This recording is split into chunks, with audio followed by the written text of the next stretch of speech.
Would you say we're doing alright? Or would you change this life for another? No. Do you run or stay and fight? Or go on your own or stay together?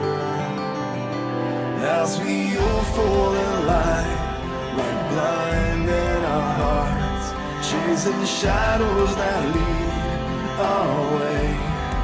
When everything comes to an end, we bow to you, the free, the bruised, who start anew. When everything comes to an end, you play the fool, the painful truth is told to you.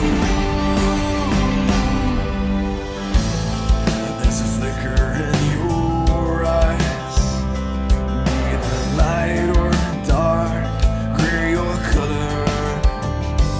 No, and I must strike you as unkind. Shut my eyes while you suffer. Will we all fall in line when light has been lost, casting shadows that lead our way? When everything comes to an end, we bow to you, the free, the bruised, who start anew.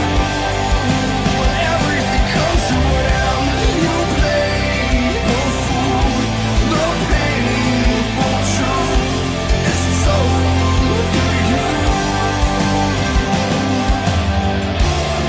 Are you falling out of life in the sun sunlight? On and on forever. Are we running out of time? Are we running for our lives? Is that alright? When everything comes to an end, we bow to you, the free, the bruised, who start anew. When everything comes to an end, you play the fool, the painful truth is told to you. Would you say we're doing alright? Would you change this life for another? Would you wanna stay and fight? Go on your own or stay together? When everything comes to an end. Сайн бацхан өрхмөндөд үзэгчтэй NB Talk нэвтрүүлгийн 2015-аас 16 оны улирлын 12 дахь дугаар та бүхэнд хүрэхэд бэлэн болсон байна. Уламжлал ёсоор нэвтрүүлгийн студиэс Эдрүүгэн ялалт Эрдэнэ эсэлнээр хүргэх болно. За өнгөрсөн 7 хоног ярилцах сэдв баг байлаа гэж бодсон чинь бүр ч их юм шиг болоо явчлаа шүү дээ. Нэвтрүүлгийнхаа сэдвийг гаргаж явахад юугаа яриага юунаас эхлэх вэ? Гурлаад дорнод бүсийн өрсөлдөөнөөс яриага эхлэе гэж бодож байна. За дорнод бүсийн хүснэгтийг бүгдээрээ хамтдаа харцгаая. Энэ бүсийг өнгөрсөн 7 хоногийн байдлаар Cleveland, Toronto багууд тэргүүлж байгаа бол Boston, Miami ард нь явж байгаа. За гэхдээ хүснэгтийн эхний хагас биш, сүүлийн хагас. Тэр ялангуяа хамгийн сүүлд яваа багууд бидний анхаарлыг татж байна. Яг одоогийн байдлаар Philadelphia 700 баг хамгийн сүүлд хэвээрээ. Хоёрт нь доороосоо хоёрт нь New York Knicks баг бичигдэж байна. Энэ багийн үед бүр плей-офф гэдэг бүр mission impossible болчлоо. New York Knicks гэдэг багийг уг нь бол удирдал эхэлж байгаад плей-оффын төлөө дайралт хийнэ гэж Phil Jackson хэлж ирсэн шүү дээ. Ер нь бол нэг тийм одоо үгдийн сэргээн босголтын явцад яваа баг биш энэ баг шууд амжилт үзүүлэх ёстой баг яа л гэж. Олон янзын сэдвүүд дотор л энэ Нью-Йоркийн нэг сүүлийн үед гаргасан таар амжилт ерөнхийдөө чимээгүй яваад өнгөрчлөө л дөө. Бид нар нөгөө Порзингисийн ахтар ид үед дээр нь бол маш сайн магтаж ярьж байсан шүү дээ мөгийг. Сүүлийн нэг 2 сарыг харах юм бол эсрэгээрээ Порзингис ч муу байгаа, баг ч муу байгаа. Дерек Фишерийг халсан явдал ч гэсэн нэг тэгж өөрчлөлт авчирч бол чадаагүй яг хэвээрээ. Тэгээд гол нь энэ багийн одоо нөгөө чиглэл хаашаа вэ гэдэг асуудал бол одоо бидний ярих хэрэгтэй байна. Тэгэхээр энэ өндөрлөд ойлгомжтой. Идэж өөртөө хайцсан, Антонигийн хувьд багтаа үлдэх хүссэн, ямар нэгэн солилцоогоор яваагүй. Тэр чиглэл хаашаа вэ? Зөвхөн Рондог авах асуудал яригдж байсан. Дюрант очих гэдэг асуудал хальт яригдангуудаа очихгүй гэдэг богдын тоонд нь орцсон байсаар Нью-Йорк Никс. Тэгэхээр чиглэлийн тухайд хэдүүлээ ярьцгаая гэж бодож байна. За түүнээс өмнө Никсийн гараа болоод сэлгээнд ер нь яг ямар тоглож байгаа юм бэ гэдгийг харцгаая. Нью-Йорк Никс гэдэг бол бидний мэдих саксмомгоос хамгийн алдартай хил мэдээллийн хамгийн анхаарлын төвд байдаг баг байсан. Гэтэл сүүлийн 2 жил энэ баг цэвэр уналтанд орсон. Энэ жилийн бүрдгүүн чөлөө тагант дээрээс маш том тоглолтыг ярьсан боловч Робин Лопесийг авч чадсан. Робин Лопесийг авсан. Өөр нэг юм. Арн Афлодо. Саша Войч. Войчийг авсан. Хамгийн том наймаар баг л Фил Джексон наймаар бол таарсан биз дээ. Ер нь бол Фил Джексоныг багийн удирдлагаар авчирсан гэдэг бол баг тоглогчдоос илүү шууганд ирсэн. Гэтэл тэгээд тэр үнийхээ авчирсан хүмүүс нь болохоор их тэгж айхтар шууганд хэржүүлж чадсангүй. Нью-Йорк Никс баг энэ үйлрэлд ийм цул бүрдгүн. За сэлгээнд нь баг таньдаг тоглогч бид нар баг байхгүй. Тоглолтын ч баг зөвхөн болж байна. Яагаад ийм бүрдгүн бүрдэг болчихвол шалтгаан нь байсан юм гэж бодож байна. Яг одоогийн байгаа бүрдгүн. Яг зөвөр Никсийн нэг томчлогоо мэдээж энэ цалингийн асуудал шүү дээ. Carmelo Anthony-тэй маш өндөр үнэтэй том гэрээг хийсэн. Тэгээд нэг сайн тоглож Melo-гийн хэмжээний ч юм уу тийм суперстар авчрах гээд яг хүссэн хэмжээнд хүртэл цалингийн нөхөд бас асуудалтай байлаа. Тэгээд тийм ч учраас Никсийг зорих тоглогчид бас энэ өнгөрсөн 100 олдсонгүй. Тэгээд тэр чутгаараа Лопес, Афлоло гэдэг нэг дунд зэрэглэлийн 2 тоглогчийг авчирсан. Тэгээд өөр нэг сайн тоглогч авсангүй түр хэлсэнчлэн Саша Войч ч одоо бараг хинчин сайн нэг сүүлд нэг тоглолтын дээр гарч ирлээ. Бараг л ийм байдал таашаа. Дээрээс нь яг энэ үйлрэлд Кристопс Порзингс гэж руки тоглогч нь үнэхээр сайн тоглож Нью-Йорк Никсийг бас бидний хувьд сагсан бүх сонирхчтой хувьд бол нэг ярих сэдвтэй болгож ийлээ шүү дээ. Тэгсэн чинь Порзингс сүүлийн үед тааруу тоглолттой боллоо. Тэгээд багийн ахлагцуулжуулагчийн ажлыг түр хийж байгаа Курт Рамис хэлсэн шүү дээ. Порзингс нөө руки вол дээр тулчлаа. Нөө руки гэдэг амар том хан дээр тулаад ирчлээ. Тэр одоо энэ ханаа яаж давах учраас хайгаад тах шиг байна гэж. Тэгээ нөө нэг яг залуу тоглогчид маш урт удаан хугацаанд үйлчлдэг тэр NBA-ийн үйлрэлд тасан зохицох уу тэр урт үйлрэлийг яаж даван туулах вэ гэдэг тэр зүйлүүд нь Порзингс саадуулаад хэлж дээ. Тэгээд Порзингс гол нь энэ асуудлаа хурдан шийдэж чадах юм бол Никсийн энэ үйлрэл биш юм ахэд ирээдүйн хэд хэд үйлрэлийн үйлрэл нь бас өнгөтэй харагдаж шүү дээ. Порзингсийг ер нь дөрөөлөөд явах юм бол Никс ер нь бол боломж байгаа. Гэтэл Carmelo Anthony энэ багийн гол тоглогч нь хамгийн гол цалингийн эзэлж байгаа тоглогч. Carmelo Anthony-гийн карьер нь жилээс жилд одоо багасч тоологож байгаа. Порзингсийн ирээдүйг 3-4 жилийн дараанаас яг одоо плей-оффын тоглогч болох хэмжээнд яригдж нэмэгдэж байгаа шүү дээ. Melo байна, Порзингс байна. Энэ хоёрын ирээдүй миний харж байгаа нэг огтолцлын зэг байхгүй юм шиг байна. Тийм би бинийг үргэлжлэл болох тийм боломжгүй болж байна.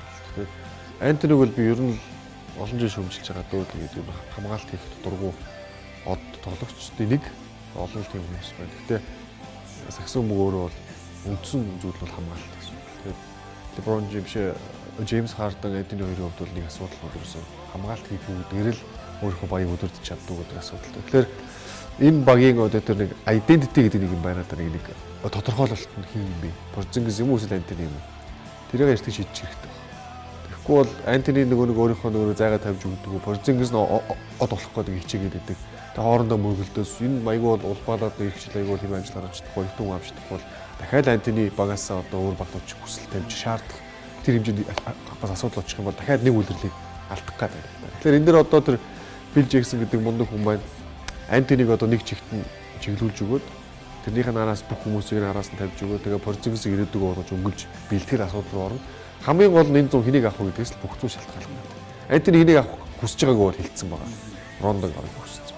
За Рондог Сакраментод тийм амархан тавьж явуулах уугүй юу? Бид удахгүй Сакраментыг асуудыг бас дахиад ярих удаа юм байна. Тэгэхээр эндээс л бүх юм хамаарна. Гэхдээ яг одоо бол ихлэд мэдээж эрсдлөө тун удахгүй магадгүй нөгөө драфт хийхийнхаа төлөө албан хожигдох юм руу ороод хэнийг ч тэр өрөөхий залууч тэр Антоник ч тэр удирлын марыг дуусгаж бас магадгүй л харчлаа. Тэр за Рондо тэр чөлөөтэйгэнтэй асуудлыг түр хойшин тавь юу. Одоо яах вэ гэдэг маань дахиад нэг үлрэлийг хойшин тавих болох гэдэг шүү дээ. Тэр тийм их хугацаа алдчих болохгүй байна. Тэгэхээр за баясаас тэгэхээр энэ 100 Carmelo Anthony-г солигдох асуудал яригдах болов юу гэж миний зүгээр харж байгаагаар Carmelo Anthony энэ 100 баг Нью-Йорк Никс явчих болов. Хүссэн үсээгүй яригдана л да. Сая солилцооны цахим үеэр чинь Никс бол хэнийг Мелог явуулах гээд нэг 8 ярьсан шүү дээ. Тэгээд тэрийг Carmelo Anthony тэр өөрийнх нь гэрээний заалтын дагуу тэр 8-ыг өөрөө орохыг хүсээгүй.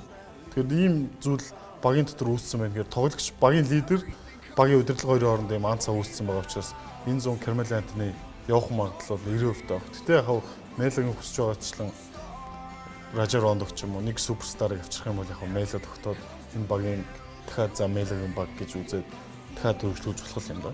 Тэрнээс бол яг одоогийн байдлаар үүсчээд байгаа энэ нөхцөлөд байх юм бол энэ баг ялгийн тарчлаа шүү дээ. Тэгээд Нью-Йорк Никстэй холбоотой нэг зүйлийг хэлэхэд энэ баг цоо шинээр их хуулиар нэг гой жилийн агентыг авчирд бүрдэх боломж байхгүй. Яг гэдэг бүгдээ цалингийн зэснээс харъя гэж бодож байна. Энэ багт гэрээтэй байгаа тоглогч нь 2-оос дээш жил гэрээтэй байгаа тоглогч нь Melo, Lopez, Kyle O'Quinn, Porzingis, Jose Calderon, Derek Williams, Aaron Aflalo, Jeremy Grant гэсэн тоглогчид одоо баг үндсэн 8 тоглогчид баг одоо ингээд бүгд гэрээтэй. Гэтэл энэ баг хаана хэнийг авчирж энэ тоглогчтой яах вэ гэдэг асуудал гарч ирээд байна. Тэгэхээр жилийн агент дээрээс Rajon Rondo гэдэг өндөр цалин хүсдэг холбоон тоглогчийг авах боломжийг бодолтой хэрэг. Мөнгөний хувьд бол байна. Ягаад гэвэл энэ яг энэ үед ч одоо нөгөө цалингийн зэс нэмэгдэх юу учраас одоо Рондогийн өсөж байгаа магадгүй жилийн 25 сая 20 саяг аюулах боломж санхүүгүүд бүрдэж байна л да. Гэхдээ санхүүгүүд бүрдэхээс гадна Рондо ирэхээс өмнө бас харна шүү дээ. Энэ багт тийм баг юм. Тэгээ саяны хүмүүсийг хэлэх юм бол Нилээ Рондогийн орнд байсан бол би үз тим сайхан ирээдүйдээ Сакраментог орхиод очих уу. Демаркус Касс шиг сайхан шавцны тим сайхан төв аваад байна. Руди Гейт өөрөөр удаа хугацааны гэрээ аваад үлдчих юм бол Сакраменто нэгсдээ бас ингэ баг болох боломжтой шүү дээ. Тэгэхээр нөгөө хүмүүсийг бас яаж одоо нөгөө юу гэдэг бүрээдрээ гэдэг асуудал яригдах ба. Гэхдээ Рондогийн хувьд бол би бас Сакраментог орохгүй нэг хэсэгт орохгүй. Ягаад гэвэл Демаркус Кассс тэрийг явуулахдаа нэлээд урамчсан байна. Тийм учраас өссөн гэрээг хийх болоо. Гэхдээ би Нью-Йорк дээр нэг зүйлийг одоо эргээд нийлээд ингээд хүмүүсийг бүгдээрийг бодооч гэж зүгээр. 99 он аврагдлаа гарсан. Санторс болж өгсөн. Тэрээс хойш энэ баг 16 жил уналтанд явж байна. Энийг хүмүүс нэг үлгэж авч ирчихгүй. Гэтэл бид нар одоо Lakers урангууд боо юм болдог шүү дээ. Lakers унтсан. Sixers урангууд юу болж байгаа юм боо юм болж шүү дээ. Юу Sixers яаж энэ баг чи 16 жил унж шүү дээ. Нью-Йорк Никсийн плей-офф шоунд ярьж байгааг бид нар сонсдог. Олон жил болж шүү дээ үүндээ. Яг Энтрийг авчиад нэг жил ч хэдүүр раунд хүртэл юм да. Энтрийг авахаас өмнөх ч үлээ авсан ч нэг ямар нэг жоохон төгссөн. Тэгээ өөр шууганд тавьж. Тэгэхээр энэ багийн ер нь менежмент гэдэг зүйл бол сүүлийн 16 жилийн хувьд бол хамгийн муу шүү дээ. Би ярих юм бол Charlotte Bobcats гэдэг баг одоо илүү болчих явж байгаа ш. Hornets ямар гоё болсон юм. Тэгэхээр энэ бол ерөөсөө Phil Jackson ирсэн бай. Энийг багийн эзний асуудал байх шиг байна. James Dolan гэдэг хүний үнийг үнэхээр том асуудал байна. Энэ хүн эзний хувьд багаа босгож удирдах чадахгүй байна. Тэр хамт олоныг нэг одоо юу гэдгийг нэг хамт олон шиг байлгаж чадахгүй байна. Хамт олон гэдэг нь би одоо цэвэрлэгчээс ахуулаад хэлж байгаа шүү дээ. Бүр бүгдийг тэр офисын ажилтан ч өнөө олон хүмүүс. Тэгэхээр тийм ороо босхоо ийм байгууллагт ер нь ямар ч одоо тоглогч очих юм ер нь их хүсэхгүй дээ. Ялангуяа одоо хугацааны олон жилийн гэрээтэйгээр Carmelo-гийн зовлон хинч мэдрийг хүсэхгүй дээ гэж хэлэх гээд байна. Гэтэл Dwight хүсээд байгаа юм байна шүү дээ. Тийм нэг тийм яриа гарсан. Dwight ч би Knicks руу очмоор юм. Гэтэл Dwight Нью-Йорк Никсийн 100% хүсэж байгаа тоглогч мөн үү гэдэг. Гэхдээ мөн үү. Тэгээд Dwight дөрөж нэг 3 жилийн гэрээр ирэх байх л та. За хүсвэл бүр 4 жилийг хүсэх байх мэдээж. Dwight-ийн хамгийн сүүлийн том гэрээ их боломж. Тийм. Бараг энэ 100. Тэгэхээр маш өндөр гэрээ хүсгэн. Тэгтэл Dwight сүүлийн жилийн тоглолтын хэдэн хувьд нь оролцож байгаа юм бэ? Тийм. Тэгээд Dwight-ийн асуудал чинь юм байна шүү дээ. Сүүлийн жилийн гэрээгээ цуцлахаар 26.8 сая долларын цалингаа цуцлж байгаа. Тэрнээс илүү хүснэ. Гэсэн чинь яг Knicks болохоор одоо эх зунаас цалингийн зэс өсгөөр Knicks 18 сая долларын цалингийн зэс гарч ирнэ. Гэхдээ тэр мэдээж Knicks том зах зээлтэй мөнгө хайж чаддаг учраас luxury tax-а төлөөд тэрнээс илүү цалин хэнийг төлөвлөж амлах боломж бол байгаа л да. Гэхдээ Dwight-д гарч ирсэн 18 сая доллар өгөх үү гэдэг л байгаа шүү дээ. Тэгэхээр Knicks зөв Dwight л өөрөө хүсэж байгаа болохоос ш Knicks Dwight-ыг хүсэхгүй гэдэг сан. Яг түрүүн үеэс Dolan багийн эзэн нь одоо багаа сайн босохгүй байна. Тэгээд уналтанд ороод. Гэхдээ тэр бизнесмен гэдэг утгаар авах юм бол тэр хүн чинь мөнгө хийгээл яваад байна шүү. Knicks ч одоо хамгийн үнэтэй баг хэвээрээ байна. Хамгийн сайн тасалбар борлуулалттай байна. Үзэгчд нь ирж үзэх. Нөр сагсан мөнгө талаас яг сагсан мөнгө талаас бол тэр хүн дөрөг мөнгө хийж сагсан авах болохгүй юм шүү. Одоо тэр нөгөө хэнийг авчихсан шийдвэр амар том алдаа болсон шүү дээ. Isaiah Thomas-ыг авчихсан шийдвэр. Анх ч муу юм болж шүү дээ. Гэтэл Isaiah Thomas ч өөр хүнтэй уучраа олдог хүн биш. Хөвгүүний нэг асуудал байдаг. Дээрээс нь жоохон хүүхэмсэг гэх юм. Бөө юм болсон доо нэг Нью-Йоркт ч.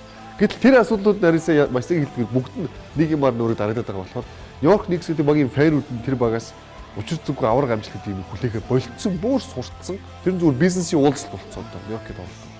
Одоо бараг л тэ бизнесийн уулзалтыг ярьж бол юуны тоглолтын билет үлдчихдэг. Очиж байгаа хүмүүс зүгээр ажиллаа яриа сууж байгаа хүмүүс. Яг тоглолтонд гарч байгаа. За төгсгөлд нэг зүйлийг асууя л да. Энэ юу гэхээр Phil Jackson нэрээд 5 жилийн төлөвлөгөөрсөн. 5 жилийн дотор нэг жилийн дотор биш ээ. Та нарт би Клинберг 5 жилийн дотор авраг авах боломж харагдаж байна. Тэр Авраг биш юм ахэд контендер хэмжээнд үгүй. Яг одоо юм байлаа харагдахгүй. Тэгээ 100 ямар үйлдэл хийж ямар солилцоо их вэ гэдгээс нэг л болох та. одоо боломж харагдаж байгаа. Эдгээр Нью-Йорк Никс эзэж Eastern Conference-с явахгүй. Тэгэл болоо тэр боломж. Яг л Eastern Conference-ийн хувьд бол өрнөдтэйгээ харьцуулах юм бол дараагийн хэдэн жил бол нэлээ өрнөчгөө тийм айхтар өрсөлдөөн плей-офф байхгүй шүү дээ. Тэгэхээр Нью-Йорк Никс бол тэр л боломж. Хугацаа бол мэдээж эдний хамгийн том байсан. Энэ 100 нэгээс 2 суперод явчихлаа гэдэг. Яг л за бид нар Порзингисийг мундаг ярьж байгаа ч гэсэн дөнгөж рүүки залуу 2 жилдээ шууд тесрээд ингээд бүр галзуураад эхэлчихэж байхгүй шүү дээ. Тэгэхээр 2-3 жилийн хугацаа хүлээх ёстой болно. Тэгэхээр Антони дээр дахиад нэг нөхөр авчих асуудал дахиад ярина. Бас ягаад үгүй гэж энэ 100 хиний хэлдэг ялтай хэлдгээр Антони өөрөө явчих юм билүү. Энэ 100-ыг энэ 100-аас бид нар химийг харлаа. За next түрүү Rajon Rondo холбогдсон. Тэгээ тэр утгаар нь Sacramento дээр бас нэг зүйлийг ярихгүй болохгүй байна.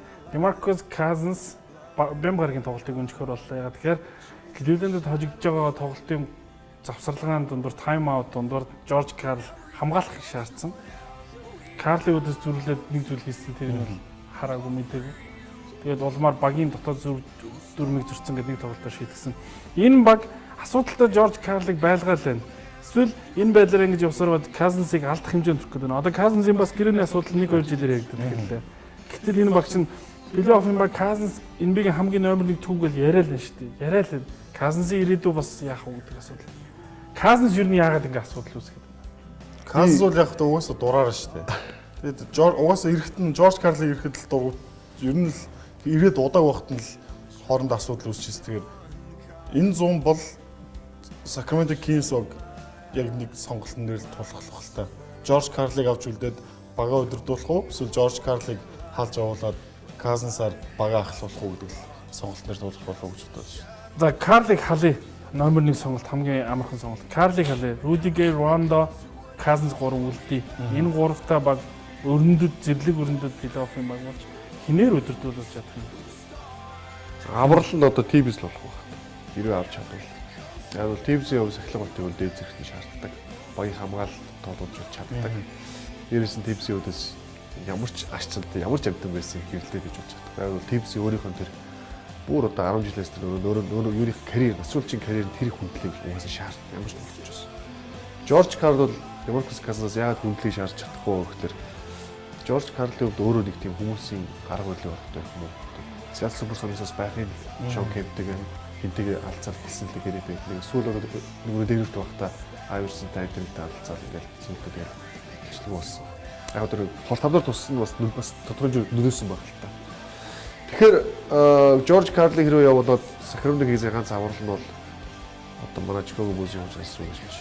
Tom Thibodeau гэж би бол харж байгаа. Тэгтээ Tibbs-ийн хувьд энэ зүүн шийдвэр гаргах хэрэг юм байна. Сайн хүссэн бол өөрөө эзэн нэг юм болцсон байгаа. Одоо зүгээр зөвлөлтөө багуудтай ажиллая. Багуудтай ажиллаж явж байгаа. Тэгэхээр өөрөө бас NBA-с холтыг хүсэхгүй байна. Cousins гэдэг тоглогчийн хувьд бол NBA-гийн номер 1 төв бол тэр бол маргаангүй мөн. Тинч тэр нөх юм байна. Гэхдээ давхар NBA-гийн хамгийн их асуудалтай тоглогч.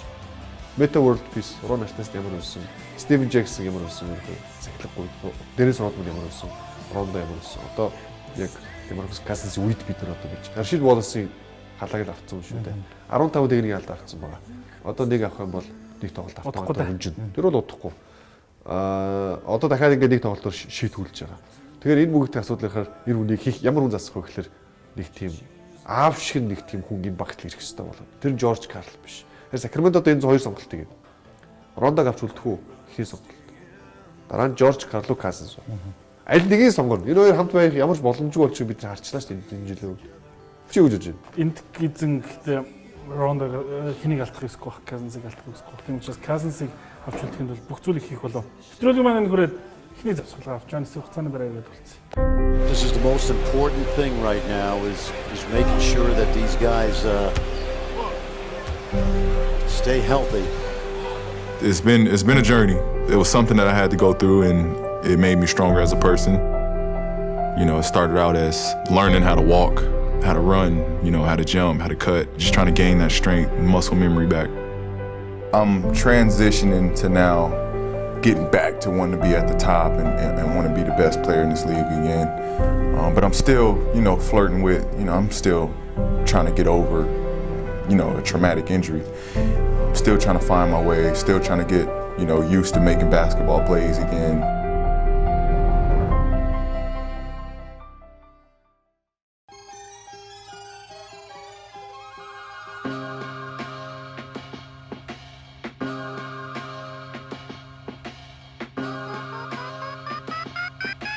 Chance now for Paul George to react. See, I'm a smart dude with intelligence, so elegant, immaculate, passionate. What you missing as far as music, I'm accurate. When I'm on the mic, slashing tires like an angry white, bashing brains if you mention my name. And I ain't at the site. These rappers all hype, grabbing up the pen and paper, saying they the greatest with no heart to place the pacemaker. With no passion, and it's clear that they all fakers. Grab the bitch from the underground, now Undertaker. Look, I'm riding till the wheels fall off. In the discussion, you can't even take your training wheels off. That's so disgusting. No breakthroughs, no breaking news, no take ones, no take twos, no open mics, no taking flights. You hit the stage and you get booed, then you turn into an angry rapping dude with an attitude. Then try so hard to compare yourself to Marshall, that's imminent. No Eminem, you joking like you want a cinnamon. These bars are made for imprisonment. Man, I swear to God, every time I spit, I gotta sin again. I'm a monster. You ain't no input, a teleprompter, readable. I'm unbeatable. Either you throw in a towel or get fed through a feeding tube. I'm lethal. Let me catch my breath. Y'all niggas wanna book me, better have checks, cause I'm next to blow. Oh, that's a bomb. Oh God, I blast, I attack when I'm back in the booth, and I clash with the grips like I'm snagging a tooth, and I blast through the bricks like I'm Mario dude. With a Tribe Called Quest, that scenario dude. If I check back and you still breathing, you gon' face the odds, cause we are not even. You'll be forced to dreaming about pop this evening. I'm on top of the plot, wait for my drop, my ether. I'm the fireman, no Lil Wayne. I'm a titty boy, no 2 Chainz. You one of my god, I'm no Bruce Wayne. In the 2 quarters just to play the game. You a Mockingbird, you are not the king. I drop the heat, but I'm not James. Still catching fire, that's the Hunger Games. About 12 IVs, about to pop my veins. Stable, I'm able to kill off a few. Not more like able to kill off a suit. Not more like able to kill off a nation. The hating minority trapped in the blue. No closeted, I'm a problem sent from amongst the gods and the goddesses. I'm drama B, you better lock it in, cause I can never lose. I was built to.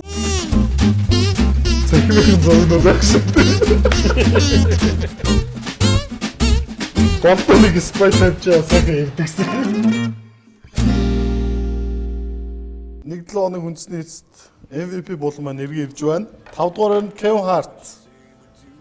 Бүхний тоглолтын үед Draymond Greenтэй Kevin Hart холын зан 3 зан шидэлтийн тэмцээнд дуэлцсэн.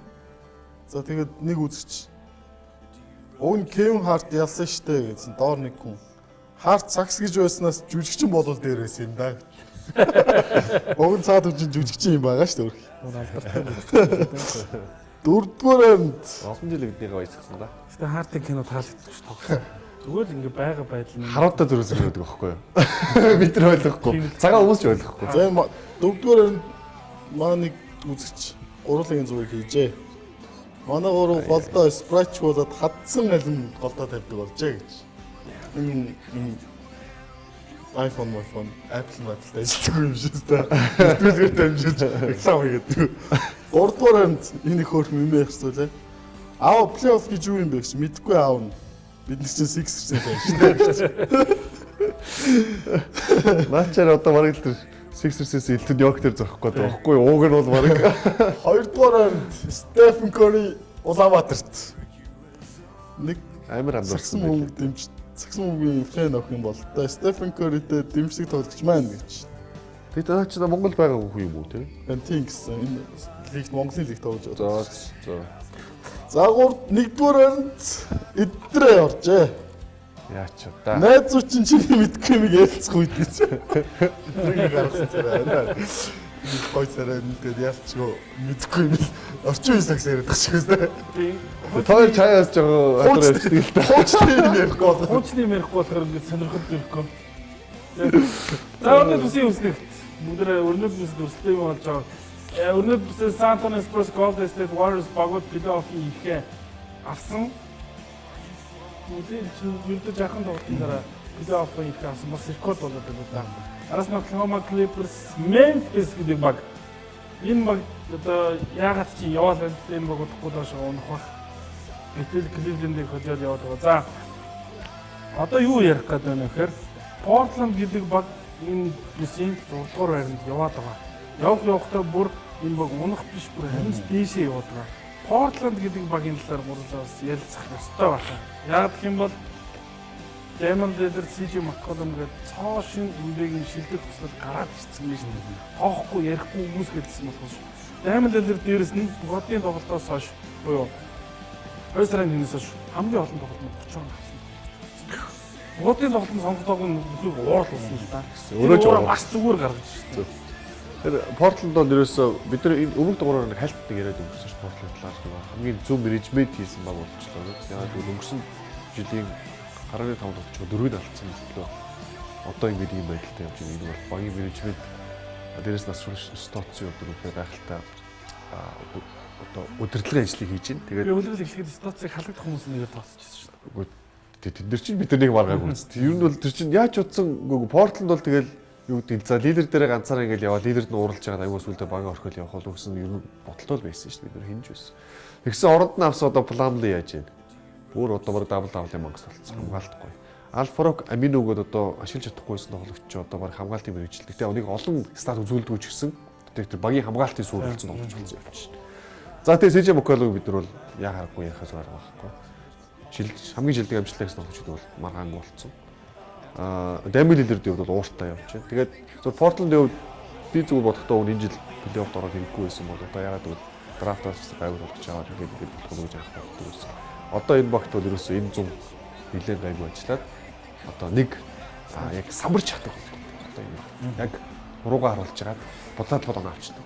Тийм үйл одоо байхгүй. Ганц бодож байгаа. Баса Portland-ийн тоглолтыг нь хэр үзсэн юм бэ? Damian Lillard, CJ McCollum хоёр за энэ Embiid ер нь сул үедээ оруулдаггүй тоглож гэж бараг байхгүй болохоос гэтэл яаж энэ хоёр энийг хамгаалтын анхаарлыг өөрсдөө татчаад яаж энийг хоног авч шилжүүлээд оруулаад Зүгээр л хоёр тоглогчны энэ үлрэлтснээс хойш лидерийн тоглолт үзсэн дээр үнэхээр ур чадвар өндөртэй юм аа.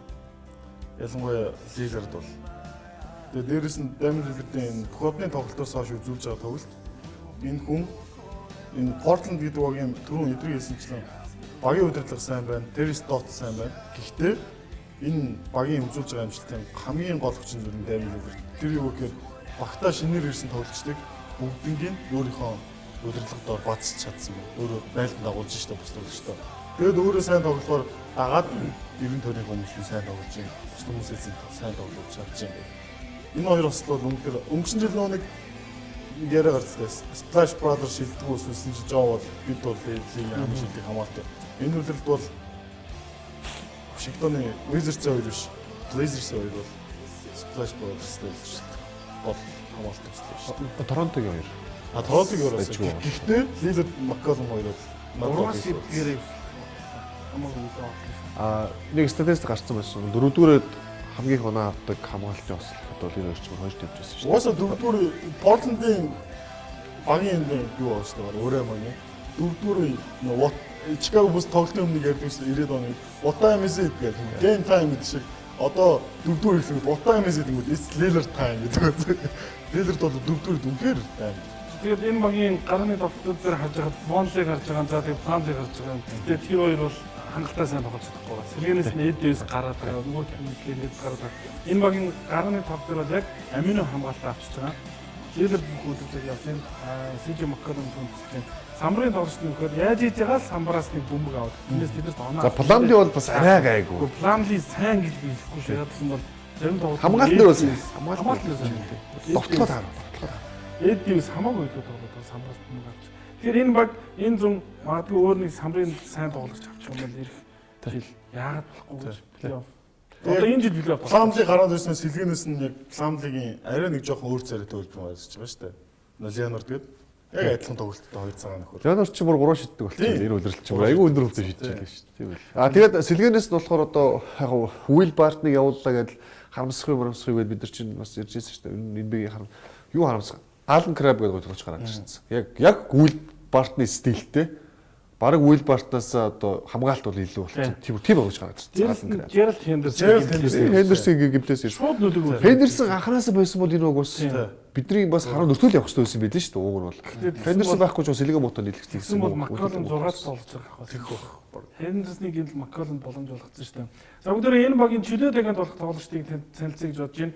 Gerald Henderson, Chris Kaman, Miles Leonard, Mo Harkless, Brian Roberts, Alan Crabb гэсэн тоглож байна. Крис Камерын дуу юм уу? Крис Камен санал дээр хэвтэж байгаа. Өнөөдөр дөрөвд хүн Крис Камен авахгүй сам. Тийм билүү. Тэгэхээр энэ баг юу гарч байгаа нөхөр үндсэн бүрэлдэхүүн хэвээрээ үлдэнэ. Амины үлдэнэ. CJ McCollum үлдэнэ. Lillard угаасаа 2021 он хүртэл гэрээтэй учраас энэ багийн үндсэн Хамгийн хөгшин амины үйсэн баг. Хамгийн хөгшин амины үйсэн. 26 26 байлуу. Буснаад 22 23 тогтод. Тийм. Камнес. Камер одоо удахгүй дээ Герман мөр бол явах байлаа. Өөрөө Германы иргэн үзтэй байна. Эдгээр хамгийн хүчний Хендерсон бахад амин биш.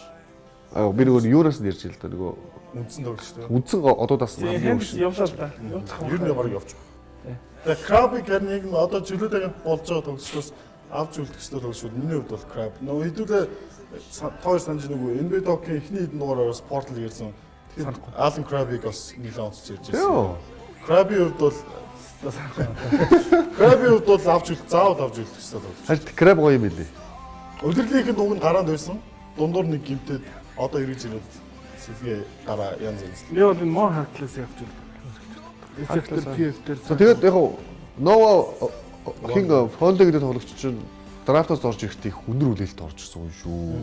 Маш дээгүүр. Бараг 4-өөс онгоч илүү. Тийм, Miles Turner шиг л орж ирсэн шүү дээ. Тэгэл би тэр үед харж Крис Бош үү. Ерөөс ирээдүйн Крис Бош үү би харж байсан. Тоглолт бүх юм бүр судалгаа хийсэн. Тэгэхээр тэрээ Волдаг тэр судалсан потенциалын ядаж шиг 50% за нэг юунд хүрээ тоглож юм бол за нэг 10 хийждэг бол 15 10 хийгээд эхлэх юм бол энэ хүн бол бас өөрхөн тоглож болдог ч болно. Гэтэ би айгүйхэр жижиг юм билээ.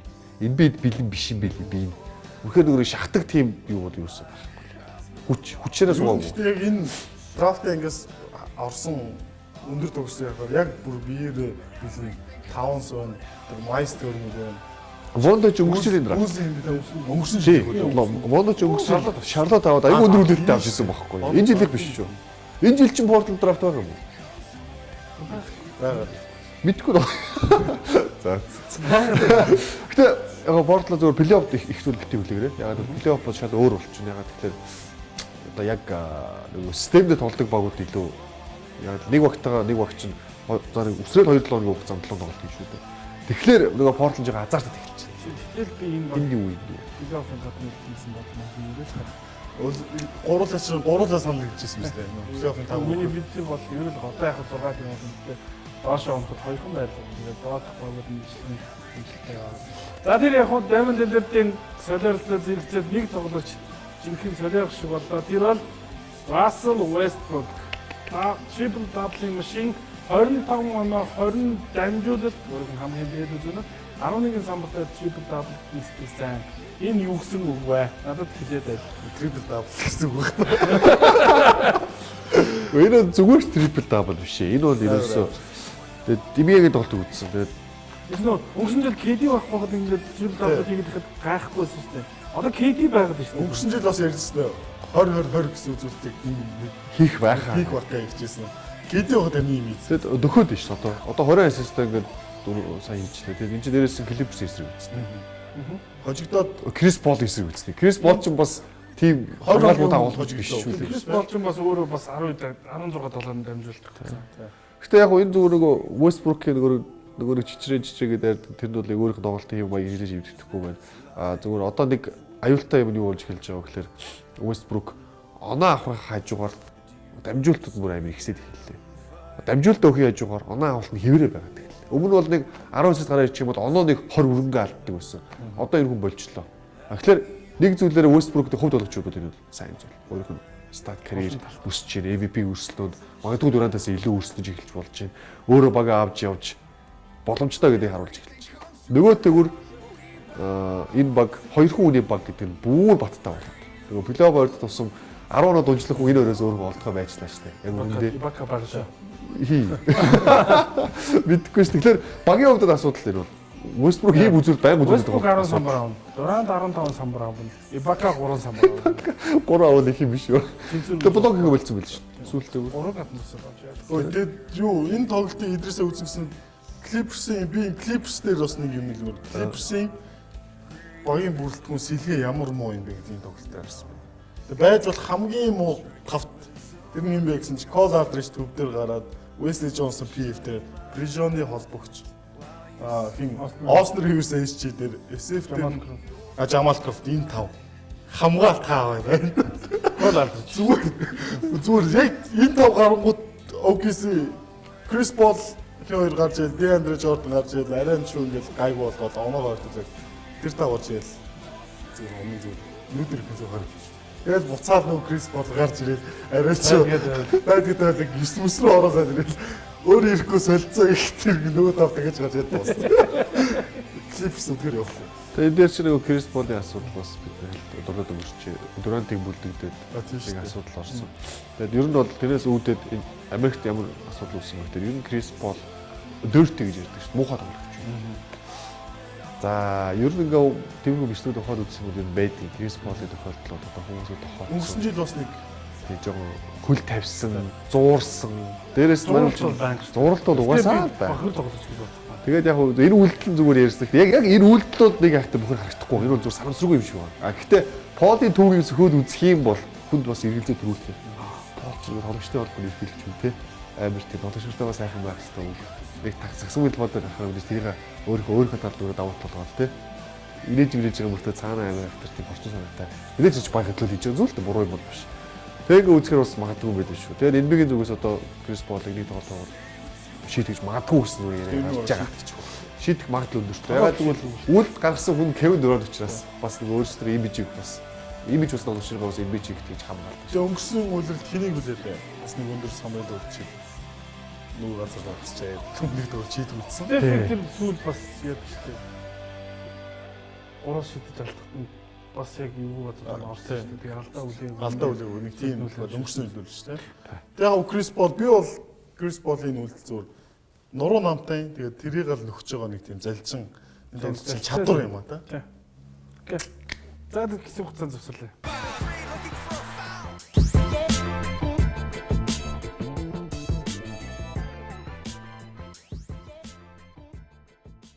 NBA-ийн түүхэн амжилтын 7 хоног өнгөрсөн 7 хоногт байлаа. Ягаад түүхэн амжилттай вэ гэж хэлж байгаа бол гэхээр хамгийн бага хожлын хувьд явж байгаа баг, хамгийн өндөр хожлын хувьд явж байгаа багийг хоцсон сенсацтай үйл явдлаар өглөө босоод уцаа хараад би тэр мессежинд итгээгүй орж бокс скорыг харсан. Энэ бол Los Angeles Lakers Golden State Warriors-ийн 6 дахь ялагдлыг хүлээсэн тэр гайхамшигтай тоглолт юм аа. Тэр нь түүхэн амжилттай л үү? Түүхэн амжилт. NBA-ийн хамгийн том апсет. Тийм. Тийм. Ямар амир юм. Ийм мэдгүй. Ах тоглосон. Тоглосон. За энэ тоглолтыг үзсэн үзсэн. Зүгээр ирээдүй хинбэ гэдэг юм дэндээс харагдсан. Зүгээр яг ганц тоглолтоор хүмүүс ингээд бидний дүүжлээ гэж бас бити буруугаар ойлгоорой. Миний хувьд бол Lakers-ийг би Jordan Clarkson ч дуртай. D'Angelo Russell ч дуртай байсан. Тэгээд Kobe Bryant-ийн бэртлийн асуудал бол D'Angelo Russell боломжийг гаргаж ирсэн. Сүүлд Lou Williams явсан бэртэл бас D'Angelo Russell бас боломжийг гаргаж ирсэн. Энэ хоёр хамгаалагч залуу бол оноо авах чадвар бол асуудал алга. Үнэхээр хоёулаа өөртөө би өөртөө шийдлийн зай гаргачих чадвартай. Хувь тоглогчийн чадвар бол ихтэй. Гурвалжин довтлохоо ч юм уу эсвэл системийн тоглолт хоёр бол зохихгүй. Тэр нь бол угаасаа D'Angelo Russell угаасаа бөмбөгтөөгүй сурсан тоглогч. Зээж бөмбөггүй гэж болж чадахгүй. Clarkson яг адилхан. Тэгэхээр Lakers-ийн хувьд энэ хоёрыг ирээдүй болгож авч үлдээд за Julius Randle ч гэсэн бас бөмбөг задаагүй чинь. Бараг холбогчгүй. Бүр ингээд байж л дээ Warriors Lakers-ийг ярих гэж юу ирээдүй яриа явууч тоглолтын яриа. Би тэгээ Lakers-ийг нэг бэлгээд ш битээ хөөрөөд байл та байж. Би хөөргөс чи сэргийлж штэ байж. Lakers-ийг хоцсон шалтгаанаар би биш Warriors-ийг хоцсон шалтгаанаар би хоёр холбог сайн тоглосноор холбогч байгаа. Тэрээс баг сайн тоглоогүй. Sorry. Randle сайн. Баг сайн тоглоогүй. Тэр өдөр Steph Curry нэг удаа гуравсан 10-аас 1 Klay Thompson нэг ч удаа гуравс амжилттай хийгээгүй. Тэгээд 3 өдөр босцсон өдөр нь байсан. Тэгэхээр энэ тоглолтын дээрээс үндэслээд амар том юм ярих бол тийм шаардлага байна. Буруу өдөр босцсон. Аль тоглолтын асуудал байсан. Ядрал бассан юм бол гэж байна. Басал байсан. Өмнөх өдөр шоо. Басаад нөгөө ингээ хамгаалт нэг тийм залхуу хөдлөхгүй байсан. Тэгээд тэрэн дээр юу гэхээр маш олон удаа бөмбөг таслах бөмбөгөө алдсан. Энэ бол Warriors-ийн тэр шалтгаан. Тэгээд өөрсөнд нь энэ одоо ямар ч багийг NBA-ийн багийг басч болохгүй маа гэдэг хамгийн муу багийг басч болохгүй маа гэдгийг л ойлгосон үед одоо Рант сайн тоглосон. Хэрвээ ялтаа бид ганц гэс өмнөх өдөр Дрэмигийн төрсөн өдөр. Тэгээ Тий. Хэрвээ Lakers биш San Antonio Spurs-д бодроо очих байсан бол эдгээр төрсөд тэмдэглэх үү? Үгүй шүү. Тэр чинь бассан л ойлгомжтой. Рант сайн тоглосон. 3 тоглогч 3 залуу 3 сайн тоглосон. Гэхдээ миний зүгээс Рантлыг сайлмаар гоо. Яг тэгэхээр Рандл ингээд сайн тоглоод байгаа гэсэн Lakers-ийн ирээдүйд хортой. Тий. Үнэн. Julius Randle гэж нөгөө нэг л завсрын хөршүүдээ өндөрч биш намж биш. Black Griffin шиг Хордонж биш. Вообще Black Griffin хажууд нь баг шахах шүү. Black Griffin Randle хажууд бол нэрээ авир битэй шүү дээ. Julius Randle бол үнэхээр яг чиний хэлсэн яг зөв. Julius Randle сайн тоглох юм бол Lakers ирээдүйд мод. Хэрвээ яг Jordan Clarkson, D'Angelo Russell, Julius Randle-ийн 3 нөхрийг ирээдүйг болгоод дараа үйлрэлүүд авч явах юм бол Lakers-ээс плей-офф их чорог мөрөдөд хэрэггүй болгож байна. Тэгээд ялангуяа Julius Randle дээр Randle-ыг явууллаа гэж бодлоо. Clarkson, Russell хоёр дээр тулгуурлал. Биний харж байгаагаар бол Phoenix Suns-ийн 1-2 жилийн өмнөх л дүр зураг харагдаад байгаа шүү дээ. Харин тэгээд Gordon Dragic, Eric Bledsoe хоёр шиг ч юм уу. Сүүл Brent Knight, Eric Bledsoe ч юм уу. Статистик үзүүлэлтийг харах юм бол Randle маш сайн тоглоод байна. Player Fins гэдэг нэг дотоодны үзүүлэлтүүд иш тэрүүгээр Randle бүр одоо энэ 2 дахь жилдээ 1 дахь жилдээ тоглож байгаа тоглогчдыг хэрэгүүлж байгаа хамгийн олон ашигтай байна. Гэтэл Randle сайн тоглоод байгаа мөртлөөс эсрэг баг нь Randle-ыг байгаа үед ашигтай тоглож байна. Тэрний юу гэхээр хамгаалтын тоглогчд байхгүй маа. Тэгээд дээрэс нь Kobe анх Randle-ыг авахд хэлжсэн. Энэ бол Lamar Odom-ийн том биетэй хөлбөр юм байна.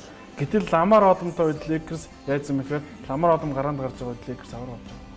Lamar Odom сэлгэнээс тоглосон үед авраг. Гэтэл Randle ч гараанд гарах гэдэг шүү дээ. Warriors-ийн хожигдол шүү.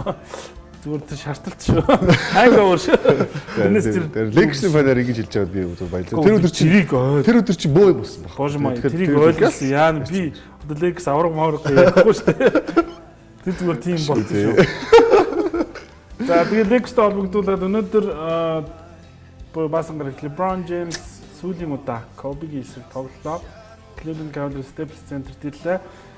22 дахь удаага Kobe, LeBron хоорондоо тааш тоглолоо. Сүүлийн удаа гэдэг юм бас онцлог. Тэгээд сая All-Star-ийн гейм мөхөдөн тоглолтоор тэр дундаа өсөрсөн. Тэгээд тэр хоёрын тулаанаар тэр All-Star чимэглэгдсэн шүү дээ. Яг үнэндээ бол тэрээс тоглолт өөрөө бол өстой гачид тоглолт болсон. Тэгээд энэ хоёр залуу бибинийхээ үргэлжлэл гэж хэлэхэд бол жоох өөрөөсгөл яагаад гэхээр Kobe Bryant-ийн эд үед LeBron ч бас айхтар үедээ байсан. 3 онд тэгээд сүүлийн удаа 13 жилийн өрсөлдөөн бид нэр дүнжлэх хэрэгтэй болтой бирэд. Яг хувь тоглогчийн хувьд бол хоёр өөр бүсийн учраас тоглосон тоглолт харцсан бол цөөхөн ердөө 20 өнөө өглөөр өдрөлээд 16-ад нь LeBron ялчиж LeBron-ы баг нь сайн байсан гэдэг утгаараа. Тэгээд статистик үзүүлэлтийг харах юм бол LeBron илүү статистиктэй байсан байна. Kobe Bryant-ийн хувьд бол энэ 13 жилийн хугацаанд бол нүүрс царай дээр нүрэг Michael Jordan үргэлжлэл гэдэг утгаар бид нар яриад байсан да. Тэр талаараа бол яг харахгүй LeBron-ы дээр бол бичигдсэн төрүүлж олон фантай болсон гэдэг утгаараа ихтэй би бол нэг зүйлийг зөвхөж ярмаар гоё юм юу гэхээр ESPN-ийг гаргасан ранк. ESPN-ийн бүх цаг үеийн түүхэндх тоглогчдын ранк гэдэг жагсаалтыг хөнгөсөн сард гаргаж сошиалаар дэлхийн нийтээр маш их маргааныг дагуулсан энэ жагсаалт яасан бэ гэхээр Kobe шилдэг 10-ын гадна үлдсэн гэдгээр л LeBron-ыг шилдэг 10 дотор орсон гэдгээр боолоо гэж харагдав. Тэгээ яагаад энэ жагсаалтыг гаргасан бэ? Юурээсөө л цаасан дээр статистик үзүүлсэн. Тэрнээс нөгөө дайчин чанар нэг багтаа үнэнч байсан ч гэдэг юм эсвэл талбайд эцсийн мөчид хизээ шилдэг зайд үч гэдэг нь цаасан дээр бичигдүү зүйлүүд энэ ранкед ороогүй учраас яг тоглолтын цэвэр тооцоололтоор энэ ранк гарсан юм а. Гэтэл л 12 штэй. Kobe Bryant ESPN-ийн хувьд 12-д орох тоглогч. Мөн юм байлгүй. 20 жилийнхээ 15-д нь энэ лигийн нүүр царай явсан. Энэ лиг ч нөөрэ 60 жил болсон. 60 жилийнх нь 3-ны 1-т нь за 70 хамаагүй 3-ны 1-т нь энэ лигийн нүүр царай болж явсан тоглогчийг ESPN-ийн хүмүүс тэнд ямар ч хүмүүс ажилтдаг мэдэхгүй. Миний гайхаад байгаа юм тэр байхгүй. За Charles Barkley хэлсэн бол ойлгоё. Мөн юм чинь хаяа их тийм балаа миг дуртай шүү дээ. ESPN зөвхөн Америкийг гэлтгүү. Магадгүй дэлхийн спортыг статуслах шүү дээ. Энэ сошиал медиа, нөгөө гаргадаг шоу мэдээллийн чанараараа бүх зүйлээрээ график, өнгө төрх бүх юмараа бацдаг юм. Энэ агентлэгт ажилладаг бүс сэтгүүлчид бүгдээрээ нэр хүндтэй хэдэн саяын цалин авдаг. Айхтар мундаг. Тэр Коби дургу. Тэгээд Коби дургу гэхээсээ илүүтэйгээр надад энэ юу гэж харагддаг вэ? Энэ Америкчууд бүгд энийг хэлнэ. Өдөр болгоо хэлнэ. Спорт центр бол LeBron James хайртай. Тэр бол үнэн. Бүр дурлалцсан хайртай. Энэ бол өөрсдөө ч гэсэн хэрэгтэй бизнес утгаараа. Коби Брайантыг 12-т оруулсан явдлыг одоо болтол ESPN-ийн зүгээс нэг ч тайлбарыг. Яагаад гэдэг. ESPN-ийн ранкийг гаргахдаа хоёр зүйлийг харсан гэж байгаа. NBA тоглосон юм олон жилийн үнд цэн гэж байгаа. Карьерийнх нь үнд цэн гэж байгаа. Карьерийнх нь үнд цэн гэж байгаа. Хоёр дахь нь одоо тэр efficiency үр дүнтэй байдаг. Тэр олон хоцсон тийм мэдээж тэр юм уу гэж. За хоцсон юм дээр одоо сүүлийн хэдэн Коби-ийн Lakers-ийн хар хэдэн үйлрэлтүүдийг үнэхээр оруулалт тооцож байгаа бол за яг ойлгоё. Тийм үстэй Lakers чинь жацгаас яриалаад үлрээс үлрэн ингээд уунсан карьер уунсан гэдэг. Гэхдээ тийм бол одоо яг карьерийн үнцэндээ тайлбар хийх арга байгаа юм. LeBron-тай харьцуулж байгаа статистикийг хараад хин хэдэн удаа аврагыг зомгцсон, хин хэдэн удаа багаар финал. Гүр авраг хамаагүй гэсэн. Юу амттай? Мэдгүй талбад хоноо амттай. Барин тийм бол таараад. Талбад цөөн шидэж олон үнцэр гэдэг үгэнд ер нь юу хамааруулт юм. Нэгдүгээр авраг үстэй. Нэгдүгээр лидер чанар баймаар. Гэхдээ лидер гэж аврах шүү дээ. Бага лидер болгож аврах. Энэс бид нар Роберт Орыг яриаггүй шүү. Тийм үстэй. Роберт Ори 7 удаа авраг авсан хэдэн лидер байсан. Нэгдэн ч лидер байгаа юм үстэй. Тэгэхээр эн чинь нэг тийм их тийм сонин юм гаргачаад байна л да. Тийм LeBron-ыг өмөрөх гэдэг юм. Би LeBron-ыг өмөрөх талаас нь бол би энэ зөндөө хичээсэн уучлаарай. За LeBron 10-д ороод дараа нь ямар тоглогчийн өмөр бичгэснийг бол бүр ярих юм бол юм чи. Тэр бол бүр бүтэн цагийн нэвтрүүлэг болох хэрэгтэй юм болж байна. Зүгээр Kobe Bryant-д тоглогч өмнө орсон тэр 10 оногийн гэрүүдийг ярьхлаар өмнө олон хүмүүс ингэ гарахтаа ингэ шилдэг арга гаргадаг шүү дээ. Байрлалаар нь CPF, SFSGS гэдэг. Тэнд бол LeBron шиг орч чаддаггүй Kobe. Хаад NSG дээр нь Jordan байдаг болохоор. Тэгэж харсан болов уу гэж би сүлд ойлгосон. Нөгөө нэг байрлал ихний тавыг хамгийн агуу болгоо. Тэгвэл SF дээр ч LeBron-ыг торчдөг шүү дээ. Larry Bird-ийн дээр. Тэгэнгүүт ч нөгөө нэг яг тэр жигсаалт ингэ харах юм бол та бас их хараараа. PG, SG, SPF. Хоёр дахь SG гэдэг байдлаар. Тэгээ хоёр дахь SG дээр ядаж Оскар Робертсон. Харин хэрэв хоёр дахь SG дээр хэрэв Коби оруулаагүй бол тэгэл оруулаагүй бол таарч байна. Оскар Робертсыг нөө бид нар мэдэхгүй. Чаас асуугаад. Тэгээд ESPN-ийн жигсаалт угаасаа шал авдаггүй. Наач зүүний хэрүүлээ ялна. тийм нэг анхаарал шүү дээ. Тий, анхаарал татгалцсан. Тэгээ энд бол буу юм болсон шүү дээ. Манай гол нь буу юм болсон. Манай энд бол буу юм бол дэлхийд арч буу юм болсон. Тэгээ дараа нь юу гарчлаа тэгэл сошиал медиа эрдэнэс чи тэгэл сарнил явчихсан шүү дээ. Дараа нь нэг үйл явдлаа. Тэгээ ер нь зүгээр хэдүүлээ зүгээр бас өнөөдөр дугаараар хальт зүгээр ярьцгаа явчих зүгээр Kobe LeBron James-ийн хин илүү вэ гэж ярихаасаа илүүтэйгээр хинийх нь карьер илүү үнцэнтэй юм дээр санал хэлээ явчихдаг. Яг одоогийн байдлаар. Яг одоогийн байдлаар. LeBron-ыг хэрэгж дуусгал. Бид одоо хийсэн зүйлийн хариулт Kobe л хэлв шүү дээ. Нөө аврагын бүгд ярьдаг л зүйл шүү дээ. Нөө хин Rondo ч хэдэн жилийн өмнө хинрүүлээ ингэдэг чи би бүгжтэй шүү гэдэг чи бөөдс нь бүгжөө олон жил тоглосон тоглогч Рондо ингэж залууд болж байгаа та би аврагын бүгжтэй шүү яг тэрнтэй адилхан л яг одоогийн байдлаар харьцуулбал Коби тэрвээ LeBron-ы зам л дуусаа яг тэр үед харьцуулж харах юм бол бас өөр төр зөрөгч харагдав. LeBron тэр үед 2 цом 2 дахиад 2-оор нэмэгдсэн юм үгүй ч юм уу те тэр үед л харьцуулна үгээс яг одоогоор харьцуулбал ялтай бол зүйлтэй ойлгомжтой баг тийм үү. Юу вэ? Үг хэл хэрэг байна уу ч юм байна уу? За LeBron дээр би хүмүүсийг буруу ойлгож байгаа. Одоо нэг Cleveland Cavaliers манай Chicago Bulls-ыг олон жил даралсан. Тэгээд тэр утгаараа эдрээ LeBron дургу гэдэг. Тодорхой хэмжээгээр үнэн. Би фэн гэдэг үний үед би Bulls-ийг аврах гэсэн. Олон ч хүн байдаг. LeBron James Miami-д очсон. Шийдвэр гаргаад их гурван нийлүүлсэн. Би тэр дөхөр дургу. Тэр бол жинхэнэ авраг бол биш. LeBron гэдэг хоёр. Гэхдээ тэр бүгдийг ингээд авч би одоо хөлдөнгөөс үгүй хар. LeBron James тоглож харъя. NBA-д орж ирснээс хойш 2003 оноос хойш л юусоо байлаа. Kobe ч байсан, Iverson ч байсан, бүх амар одууд байсан. Тэднээс бүгдээс илүү гарцсан. Гүнээр илүү гарцсан. Спорт центрийн яагаад спорт центр LeBron дуртай байсан бас тэр холбоотой л баггүй. Яагаад LeBron James шоу хийж чадчих, өөрийгөө борлуулж чадчих. Ур чадвар амар авраг авчлаа. MVP 4 удаа аварсан. Тэгэхээр хувь тоглогчийн хувьд бол Хэрвээ ингээ Коби LeBron нэгээс ингэ болох юм бол LeBron тэр үний бие хараа илүү асуудал илүү. Одоо ганцхан ялгаатай юм дээр. За яг хуу тэр багтаа үнж мөнж байсан. Мартчихъя за яг тэр бол За би мартчих. түр inspire гэдэг нэг үг байгаа юм. Орчуулах юм бол бусдыг урайлан дуудах, бусдыг өөрийнхөө араас Байлтан байлтан. Энэ бол аюу том үг. Энэ бол домогт тоглогч, агуу тоглогч, агуу хүмүүсийн хийдэг зүйл. Бусдыг inspire болдог. Та нар алив босоод. Тэр үнийг харсан хүн орноосоо босоод ба гэдэг. LeBron James энэ зүйлд төгсөн ганцхан юм баг. Тэр нь маш гоё Nike хэрэглээ. Санжиро өглөө усаа гүдэг. Маш гоё Nike. Өөр хэрэглээ. Би LeBron James бусдыг inspire болж байгааг би ганцхан тэр бичлэгээс л амьдралтаа ганцхан удаарсан. Би финал дээр хараагүй. Би харин финал дээр би шөрөмсөн татсан. Яах чадахгүй болсон.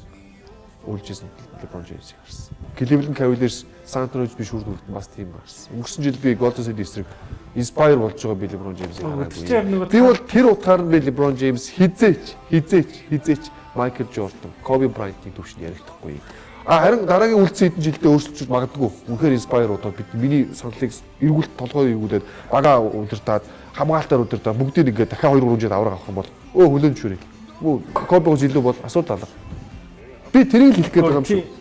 Санал нэг нь би ч ингэж нэг одоо юу гэдэг нь LeBron гэсэн одоо нэг Michael Jordan Kobe-тэй харьцуулах ингээд утгагүй байдаг гэсэн шиг LeBron Kobe-тэй гэсэн харьцуулах утгагүй байхгүй. Хоёлаа л тоглож байгаа шилдүүдээс хамгийн гол зүйл гэхээр Kobe Bryant гэдэг хүний тэр дотор гоо зүг сэтгэл ялдагдаад талбайг өрхөж явахдаа дараа би энэ талбай дээр ч бодоо олгоод өгнө гэх тэр зүг сэтгэл тэмцэгч бүгдээрээ энийг нийлж бодоо олгоо шүү гэж багийнхнаа байлдан дагуулдаг тэр зүг сэтгэл байхгүй. Тэр энэ тоглолт энэ лигт байгаа хинтэн ч байхгүй. Тийм л учраас дуртай байдаг.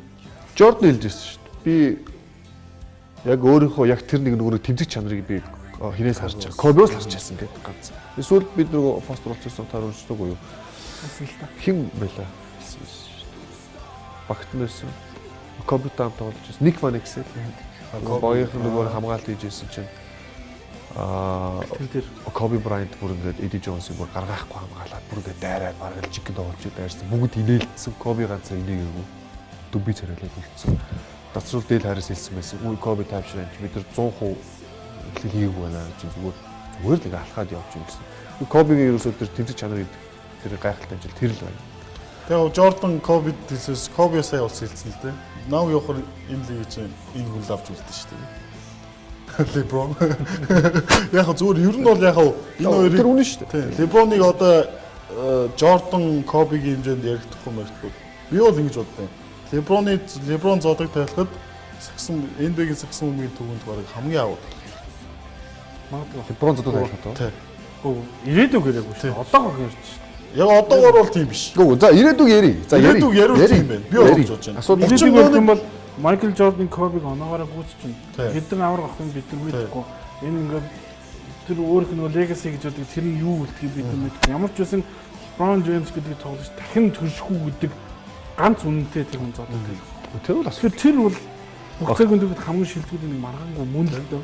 нэг нь Тэр хүний энэ дотор хамгийн мөн үү. Хамгийн баг хамгийн Баязаа хамгийн мөн гэж бодож бодож байна. хамгийн миний хувьд бол миний альтернатив шалтгаан. хамгийн хөршгүй шүү дээ. Хэр 23 дугаар Өчнөө олон жил хэдэн жилийн өмнөөс ярьж байна. LeBron бол яг сагсан үгийн түүхэнд тийм ээ. хизээ заяагүй битэй. Хизээч заяагүй тийм авьяастай болгож шүү дээ. Тийм үнэ.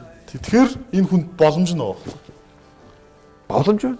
Тэндээ би бол марахгүй боломж Одоо байна. чи нэгдэн штэ. Боломж бол байгаа. Хамгийн муухай нэг л одоо зөвөр хөдчихл доо. Энэ юу Kobe юу хэлхлээстэй. Яг тэрнтэй адилхан.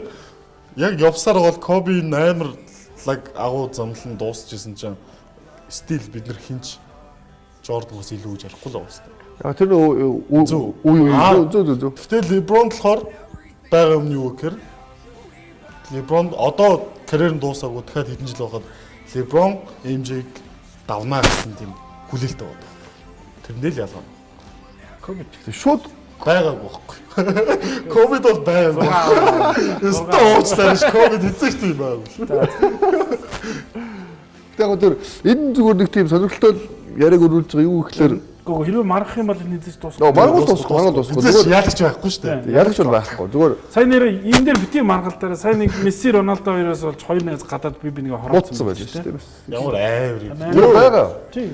LeBron James Тэгээд дараагийнх нь шалгаад эхэлсэн. LeBron MJ хоёроос болж Америкт нэг нөхөр хутгалсан тохиол гарч ирсэн. Би хоёр Монголч бараа баажи баяраа өрч бас боо бод. юунаас болчихсон шүү дээ. Бас уу. Коби MJ хитэн Тийм үү. 10 ондоо 10. За энэ одоо амар чухал яриага өндөрлөөд Shakhtar Full энэ 7 хоногийнх янзын гэж хэлж бодох. Shakhtar Full үзээд нэвтрүүлгээ дуусгая.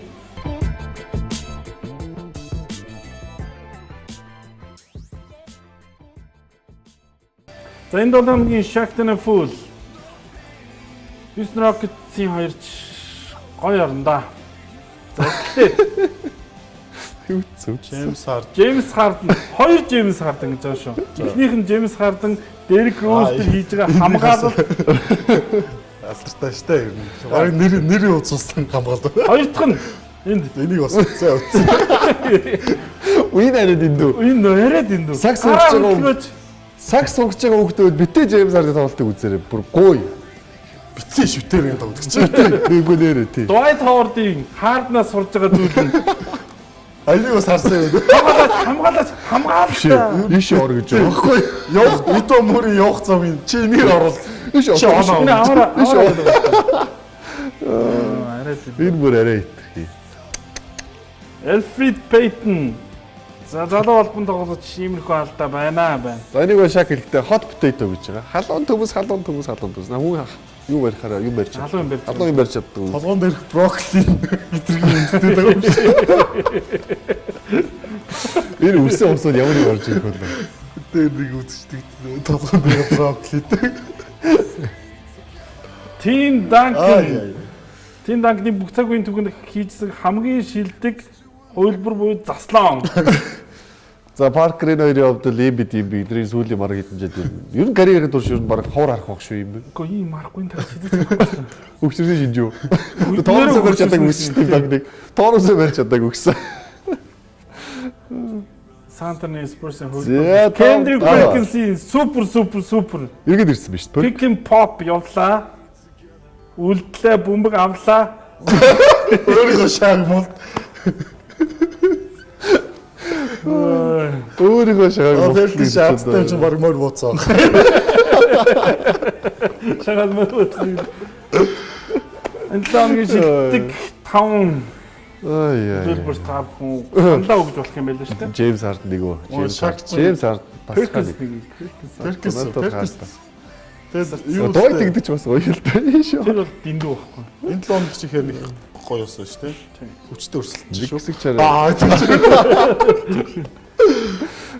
За нэвтрүүлэг маань энэ хүрээд өндөрлөж байна. Сонирхолтой байсан болов гэдэгт итгэлтэй байна. Тэгээд дараагийн дугаараар иргэн уулзлаа баяртай үзэгчтэй. Зарлах юм байгаа л багтаа уу?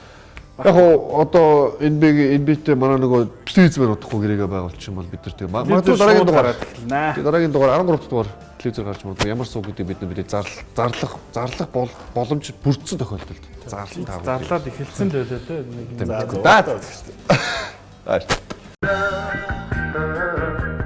Just wanna be loved.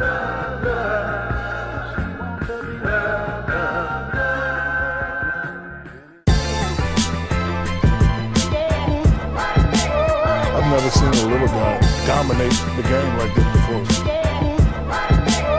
This dude is the greatest shooter that I have ever seen in NBA history. 8 million stories in the naked city. Well, he has a great motor. He never stops moving.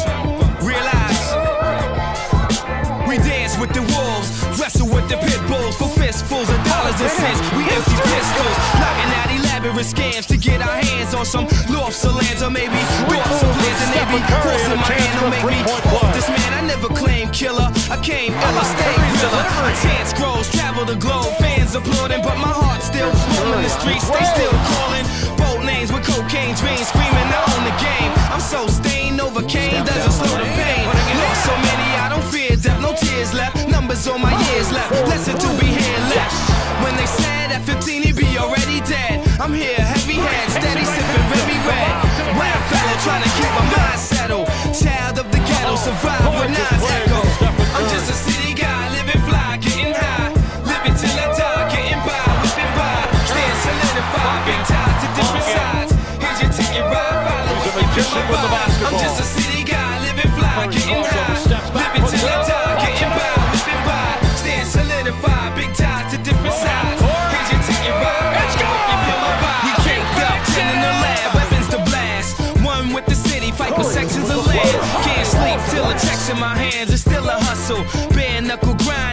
inside the struggle. I don't give a fuck about much from my beloved and such, cause nobody to trust but us. It's New York like, walk like what you talk like, or you might get tossed right off the ninth floor. Every day is war, roaming through the wasteland. Focus trying to make grands, hammers poking out the waistband. In this cash race, they can't stand the pace. I plan to make millions and marinate across town. My family straight, cash rules, so naturally it had me. The temptress teasing me, I lost badly. She said, you a professional with record soul, let it go. And I replied, this is the only life I'll ever know.